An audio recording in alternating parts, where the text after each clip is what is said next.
Le ministre d'État Alain-Claude Bilebizé, qui dans sa journée de travail était également face aux agents du Centre national de tri et des colis postaux. Une rencontre dirigée donc par le PDG de Gabon Post, Michael Adondé. Les détails avec Adeline Zahi et Ludovic Bitegué. Après la séance de travail avec les experts du secteur des TIC du Gabon et d'ailleurs, le tour est revenu aux agents du Centre national de tri et de colis postaux de recevoir le ministre de l'économie numérique Alain-Claude Bilebizé. Une rencontre qui tombe à point nommé pour les agents de cette entité des télécommunications.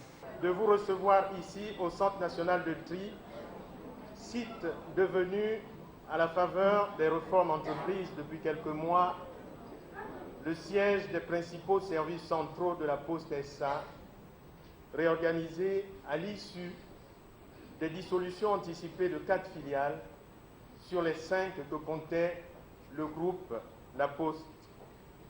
C'est donc le lieu de se réjouir d'une visite qui traduit votre bienveillante attention pour les activités et le sort d'une poste dont les difficultés sont fort heureusement prise en compte dans les priorités du gouvernement. Outre cette entrevue avec les postiers qui a été sanctionnée par la remise des présents au patron du dit ministère, cette visite guidée des locaux, un tour du propriétaire qui a permis au ministre de s'imprégner de certaines réalités.